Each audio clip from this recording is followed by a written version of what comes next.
Hello everyone. तो welcome to this channel. एक मैं नया वीडियो लेके आया हूँ, वो है कि topics to prepare in IBPS SO IT prelim section. तो जैसा मेरा पिछला वीडियो था उसमें मैंने क्वांट और रीजनिंग सेक्शन को कैसे डील करना है, कैसे उस पर स्कोर करना है, मैंने सारा डिटेल में बता रखा है। तो आप अगर नहीं देखो अभी तक तो आप जाके चेक कर सकते हो चैनल पे। इससे पहले वाला वीडियो वही है और उसमें बहुत लोगों ने कमेंट किया था कि इंग्लिश को लेके एक वीडियो बनाओ। तो देखो, इंग्लिश को मैंने वीडियो इसलिए नहीं बना था कि इंग्लिश मेरा बहुत कोई स्ट्रॉन्ग सेक्शन है, स्ट्रॉन्ग वो नहीं था। जैसे मैंने रीजनिंग क्वांट था, रीजनिंग क्वांट को मैंने उस हिसाब से स्ट्रेटेजिकली प्रिपेयर किया था। इंग्लिश मेरा स्ट्रॉन्ग था, मैं कर लेता हूँ इंग्लिश। तो इसीलिए मैंने वीडियो अलग से नहीं बना था इंग्लिश पे। ठीक है, मैंने सोचा कि आपको जो सोर्स है, जो रेगुलर पढ़ाई करते हो, उन टीचर के बात सुनो। बट हाँ, एस ओ आई टी में क्या होता है ना, बहुत पहले से लोग प्रिपेयर नहीं करते और इस बार नोटिफिकेशन भी अचानक से जल्दी आ गया। तो मैं सोचा कि ठीक है, जब मैं एस्पिरेंट था, जब मैं कैंडिडेट था, मैंने कैसे प्रिपेयर की थी इंग्लिश का, उसका एक वीडियो मैं आपको मतलब एक वीडियो के तौर पर बताता हूँ कि मैंने कौन कौन से टॉपिक्स आपको प्रिपेयर करने, मैंने कौन कौन से प्रिपेयर किया था, एग्जाम में स्कोरिंग कौन कौन से होते हैं। अभी इंग्लिश का एक कैरेक्टर क्या है ना कि इंग्लिश आपको पढ़ने में, अगर आपका इंग्लिश वीक है तो आपको 2 से 3 महीने का टाइम लगता है। बट हाँ, 2 से 3 महीने आपने दे दिए इंग्लिश की ओर, डेडिकेट कर दिए, तो वो बहुत लंबे समय तक याद रहता है। बट अभी सिर्फ आज 20 दिन बचे हुए हैं। 2-3 महीने से पहले आई डोंट थिंक को प्रिपेयर भी स्टार्ट किया था, एक दो कैंडिडेट छोड़ के जिनका पहले से एकदम रहता है कि यही एग्जाम देनी है। तो चलो, मैं कुछ टॉपिक्स लेके आया हूँ, वो मैं सिंप्लीफाई करके बता दूंगा। उस टॉपिक्स को अगर आप अच्छे से फोकस करोगे मॉक्स पे, आपकी प्रिपरेशन पे, तो आई होप कि 15 अराउंड आपको आ जाएगा आउट ऑफ 25। ठीक है। तो चलिए देखते हैं उन टॉपिक्स को।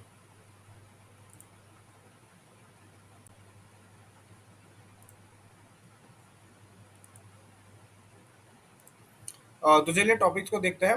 ठीक है।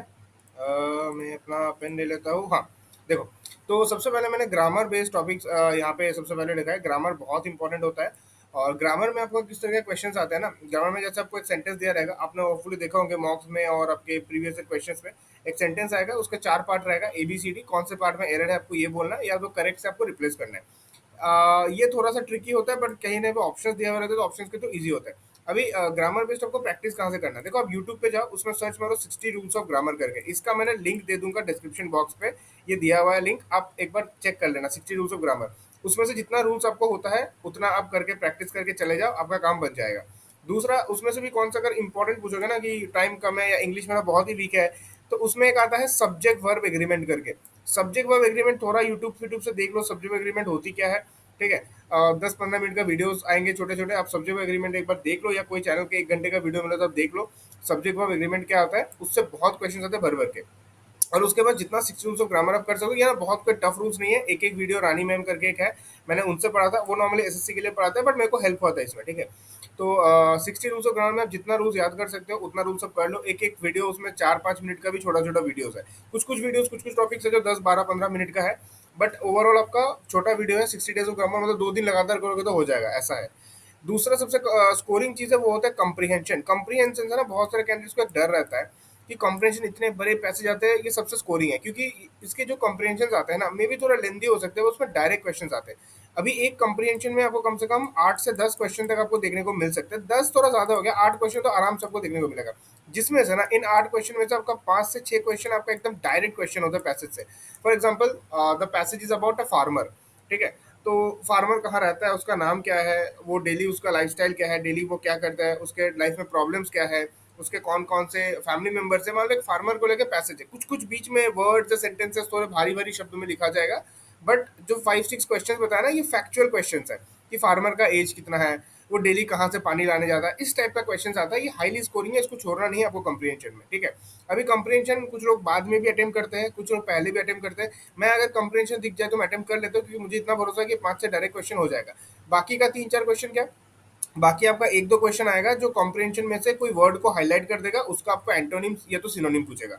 दूसरा, कोई आपका वर्ड या वर्ड मिसिंग हो सकते हैं, कोई सेंटेंस मिसिंग हो सकते हैं, और आपको 4 ऑप्शन रहेगा, वो भी डुएबल होता है। क्योंकि ना सेंटेंस कंटेक्चुअली मैच नहीं होता। जो ऑप्शंस रहता है ना, ABCD 5 ऑप्शन आता है आईपीएस के एग्जाम में। तो आपको जैसे फार्मर का मैं लाइफस्टाइल बता रहा हूँ, अभी लास्ट में एंड हो रहे हैं जहाँ पे मतलब वो जहाँ पे वो ब्लैंक्स है, उसमें फार्मर ये बोल रहा है कि फार्मर्स डेली अपने कैटल्स को लेके यहाँ पे जाते हैं चराने के लिए। फिर अगला लाइन क्या है, वहां पे गया एंड ही मेट दिस, मतलब ऐसा इस तरह का आपका ऑप्शन आता है। तो ये भी डुएबल है, ये थोड़ा लग बेस्ड होता है, बट डुएबल होता है। फिर आपका 1 या 2 क्वेश्चन आपका आ सकते हैं, दो नहीं आएंगे, एक ही मान लो। वो आपके थोड़ा इन्फरेंस बेस्ड, ये थोड़ा आपको पैसेज को अच्छे से समझना पड़ेगा। तो जिनका इंग्लिश स्ट्रांग है, डुएबल है, वो इसको भी कर लेगा। बट जिसका इंग्लिश एकदम ही वीक है, आपको ये सेक्शन तो आपको करना ही है, और इससे भी आपको ट्राई करना है जितना हो जाए। ठीक है। फिर आपका आता है पैराजम्बल। अच्छा, पैराजम्बल में बाद में आता हूँ, इसका एक ट्रिकी पार्ट है, इसलिए मैं बाद में इसको अच्छे से एक्सप्लेन करूंगा। क्लोज टेस्ट, क्लोज टेस्ट कुछ नहीं, आपको एक पैसेज दिया रहेगा, कॉम्प्रिहेंशन का जो लेंथ है उससे काफी कम एक पैसेज दिया रहेगा, उसमें से आपको फिल इन द ब्लैंक्स रहता है, fill in the blanks basically होता है क्लोज टेस्ट। तो फिल इन द ब्लैंक्स आपका भी दो तरह से भरा जाता है, एक होता है ग्रामेटिकली, कुछ वर्ड्स सेंटेंसेस ग्रामेटिकली करेक्ट होता है, वो ग्रामर देख के भरना है, दूसरा कंटेक्स्ट देख के भरना है, मीनिंग देख के भरना है। आईपीएस में जिस तरह के क्वेश्चंस मैंने देखा है, मैंने पीओ भी दिया हुआ है, वो भी मैंने क्रैक किया हुआ है, एसओ भी मैंने क्रैक किया हुआ है, तो ये कंटेक्चुअली ज्यादा अच्छे से फिट होता है कंपेयर टू ग्रामर। मतलब आप ग्रामर चेक करने जाओगे ना, उससे पहले वो आपको मीनिंग से पता चल जाएगा, नहीं ये वर्ड नहीं, आपको ये वर्ड होना है। तो ये होता है क्लोज टेस्ट, उसको ऐसे सॉल्व करना था। इसको भी मतलब ये भी इजी है, डुएबल होता है क्लोज टेस्ट। ये आपके 2 से 3 क्लोज टेस्ट आपके टोटल आ सकते हैं, और एक क्लोज टेस्ट पे एवरेज आपके 5 क्वेश्चन तो आपके आएंगे मिनिमम। 5 मैक्स टू मैक्स आपके 6 आ सकते हैं, 6 से ज्यादा मैंने देखा नहीं है, 5 क्वेश्चन आप मान लो आएंगे। और अगर 2-3 क्वेश्चन आते हैं ना क्लोज टेस्ट, ये भी इजी आता है क्लोज टेस्ट में, इसमें आपको ज्यादा सोचना नहीं है, आप पढ़ोगे, आपको वर्ड्स आपको फिट होते जाएंगे। ठीक है, तो ये हो गया क्लोज टेस्ट पे। और मॉक्स पे थोड़ा फोकस करो, मॉक्स पे थोड़े से कभी कभी डिफिकल्ट क्वेश्चन आते हैं प्रीवियस ईयर, देखो अगर क्लोज टेस्ट आपका बन रहा है तो हो जाएगा, आप भरोसा रखो थोड़ा। फिर आपका आता है एंटोनिम सिनोनिम। अभी डायरेक्टली एंटोनिम सिनोनिम मतलब आते हैं, उतना नहीं आता, बट ये एंटोनिम सिनोनिम आपको क्लोज टेस्ट में काम आता है, एंटोनिम सिनोनिम बेस्ड क्वेश्चन आपको कॉम्प्रिहेंशन में काम आता है, और कभी कभी डायरेक्ट एंटोनिम सिनोनिम में देते हैं। अभी 20 दिन और बचे, आज मैं वीडियो बना रहा हूँ 9 अगस्त को, 30 तारीख को आपका फ्री है। अभी आपको एंटोनिम सिनोनिम पढ़ने मत बैठ जाना, बहुत सारे गाइड बुक्स मिलते हैं एसएससी वगैरह दूसरे एग्जाम के लिए कि 1000 एंटोनिम 1000 सिनोनिम है, बैंक्स के लिए भी वो रटने का कोई जरूरत नहीं है। अगर आपकी इंग्लिश अगर जितनी स्ट्रांग है उस पर भरोसा करो, आपकी हो जाएगी। ठीक है, अभी इंग्लिश का मैंने जैसे बताया पहला पार्ट में, वही दिक्कत है कि इंग्लिश पढ़ने में आपको 2 से 3 महीने का टाइम लगेगा अच्छा खासा, बट एक बार आप पढ़ जाओगे तो बहुत लंबे समय तक आपको याद रहती है। बट हाँ, एंटोनिम सिनोनिम अगर आपने नहीं पढ़ा है तो आपको 1000 एंटोनिम सिनोनिम का सीरीज पढ़ने मत बैठना।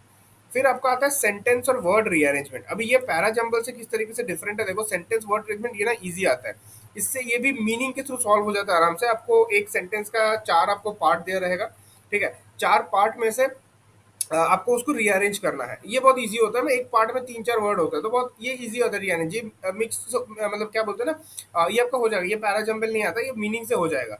फिर आपका आता है वर्ड रीअरेंजमेंट। वर्ड रीअरेंजमेंट कुछ नहीं, एक पैसेज आपका, मतलब पैसेज नहीं, एक आपका लाइन रहेगा, सेंटेंस रहेगा बेसिकली, उसमें से एक वर्ड हाईलाइटेड रहेगा, पार्ट ए में एक वर्ड रहेगा, पार्ट बी में एक वर्ड है, सी और डी में वर्ड है, और आपको उसको रीअरेंज करना है वर्ड में। ये भी डुएबल आता है, मतलब 1-2 क्वेश्चन आ सकते हैं, जो 1-2 सेंटेंस ऐसे जो थोड़े से ट्रिकी है या थोड़ा सा डिफिकल्ट है, बट वर्ड रीअरेंजमेंट को आपको छोड़ना नहीं है, ये भी आपका हो जाएगा वर्ड रीअरेंजमेंट। अभी इससे कितने क्वेश्चन आते हैं, देखो 50 टोटल क्वेश्चन आपका रहता है आईपीएस एसओ का। इसमें ये स्लाइड को देखो, देखो 50 क्वेश्चन आपका रहता है, 25 मार्क्स होता है, हर क्वेश्चन का हाफ मार्क्स होता है, और आपका 40 मिनट्स रहता है। 40 मिनट्स की सेक्शनल टाइमिंग है, ध्यान रखना, आप जब इंग्लिश करोगे आपको इंग्लिश ही करना है, आप दूसरे सेक्शन में नहीं जा सकते हो। तो अभी सेंटेंस वर्ड अरेंजमेंट ना, ये डुएबल होता है, सेंटेंस वर्ड अरेंजमेंट बैक करते हैं। इसमें 50 में से आप एक्सपेक्ट कर सकते हो, अगर वर्ड अरेंजमेंट का सेंटेंस आता है आपको 4-5 क्वेश्चन तो मिनिमम एक्सपेक्ट कर ही सकते हो। और अगर इसमें 5 क्वेश्चन आते हैं तो मतलब यार 5 आते हैं तो 4 आंसर आप कर ही सकते हो। मे बी 1 या 2 सेंटेंस, ज्यादा से ज्यादा 2 सेंटेंस हो जो सेंटेंस थोड़ा सा ट्रिकी है, ये वर्ड थोड़ा सा टफ दे दिया, बट आप कर सकते हो विद मीनिंग, डुएबल है, आप मतलब उसमें 3-4 क्वेश्चन आराम से कर सकते हो। अभी आता है पैरा जंबल। देखो पैरा जंबल ना 2 फॉर्मेट में आते हैं, अगर आपने मॉक्स या मतलब प्रीवियस देखे होंगे, एक होता है कि आपको 6 सेंटेंस दे दिया जाएगा ABCDEF करके, फिर वो सेंटेंस थोड़े बड़े बड़े होते हैं, इससे थोड़ा बचना है। ये थोड़ा अगर आपका वीक है तो इसको एकदम लास्ट में करना है, नहीं भी करोगे तो चलेगा, इससे नेगेटिव नहीं करना, इससे बहुत नेगेटिव होते हैं। कैसे, मैं बता रहा हूँ।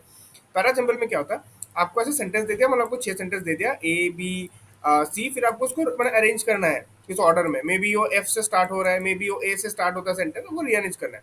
और इसमें क्वेश्चंस किस तरह के फॉर्म होते हैं, पहला question, which of the following is the first sentence of the arranged paragraph, ठीक है, फिर ऑप्शन रहेगा B A D C ऐसे। फिर सेकंड वाला सेंटेंस कौन सा होने वाला, थर्ड वाला कौन सा होने वाला है।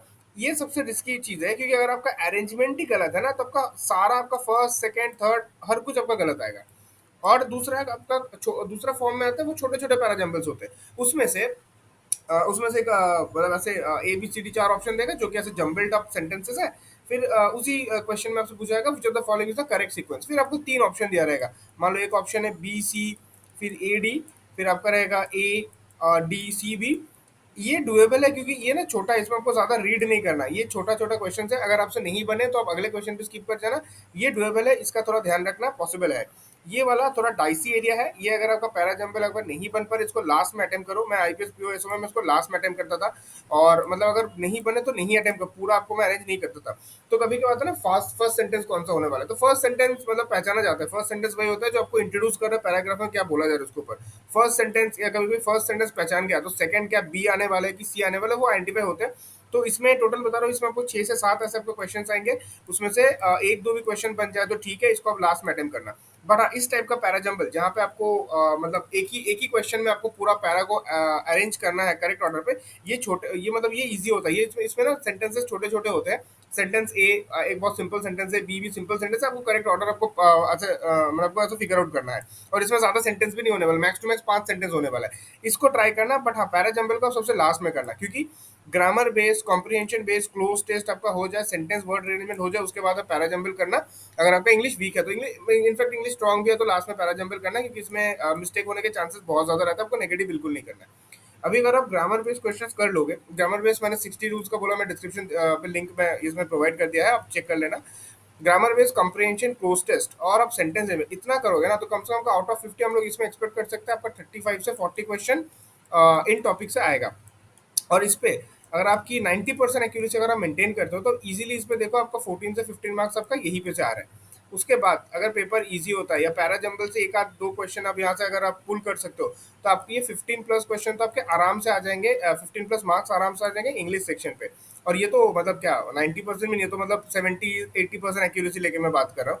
अगर आपकी इनमें से ये जो क्वेश्चन है ना, मान लो आपने 40 क्वेश्चन करे हैं, तो 40 क्वेश्चन सब सही हो तो 20 मार्क्स। अगर आपकी मतलब 90% भी एक्यूरेसी है ना, तो आपको एकदम 90% 18 और थोड़ा नेगेटिव आपको 16 उतना मार्क्स आपका आ जाएगा इंग्लिश में। तो इंग्लिश में उतना सफिशियंट है, प्रोवाइडेड आपका रीजनिंग और क्वांट अच्छा होना चाहिए। रीजनिंग क्वांट का वीडियो मैंने दे रखा है, मेरे चैनल पे चेक कर सकते हो, मैं डिस्क्रिप्शन पे उसको मैंने लिंक में प्रोवाइड कर दूंगा, आप वहां से लिंक आप चेक कर लेना। रीजनिंग और क्वांट पे मैंने एवरेज पर सेक्शन आपको 25 है, टोटल मिलकर आपको मिनिमम 50 का टारगेट दिया है। अगर ये दोनों में 50 हो जाए ना, तो आपका इंग्लिश को ज़्यादा टेंशन नहीं लेना है। और सेक्शनल कट ऑफ बहुत ही कम होता है इंग्लिश में, ठीक है। बट हाँ, सेक्शनल कट ऑफ देखिए कुछ नहीं होना कि सेक्शनल कट ऑफ 4 है तो मुझे बस 5 ही स्कोर करना है, ऐसा नहीं है। टोटल आपका जाके वो ऐड होगा और प्री आपको क्वालिफाई करना है, ठीक है। तो इसको थोड़ा लाइक करो, शेयर करो, कोई भी डाउट है तो कमेंट में पूछो।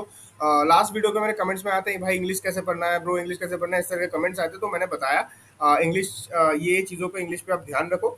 और भी अगर आपका कोई डाउट है, जैसे फॉर एग्जांपल कुछ कमेंट्स आ रहे थे मेंस को कैसे हैंडल करना है, मैंने जानबूझ के मेंस का वीडियो नहीं बनाया, क्योंकि अभी 20 दिन है, प्री पे थोड़ा फोकस करो, मेंस पे इसके बाद कम से कम 2.5 महीने का टाइम है। मेंस आपका 12 नवंबर को मेंस है, तो ऑलमोस्ट 2.5 महीने का टाइम है मेंस के लिए, अच्छा खासा टाइम है। मैं वीडियो बना रहा हूँ मेंस का वीडियो मैं डाल दूंगा। और भी किसी तरह का आपको वीडियो चाहिए, मैं एक प्लान कर रहा हूँ कि थोड़ा मैं कुछ रिवीजन मेंस का कराऊंगा, जैसे फॉर एग्जांपल डीबीएमएस आपका हो गया, जहाँ पे यहाँ पे अगर मैं लिखूँ, फिर आप डीबीएमएस हो गया, फिर आपका एसडीएलसी हो गया, सॉफ्टवेयर डेवलपमेंट लाइफ साइकिल से जो क्वेश्चंस आते हैं ना, इस ये सब में ना बहुत छोटे छोटे बेसिक बेसिक क्वेश्चंस आते हैं और हाईली स्कोरिंग होता है, बट हम लोग पढ़ते नहीं है, आउट ऑफ टच रहते हैं कॉलेज के बाद, तो हम लोग से बनता नहीं है।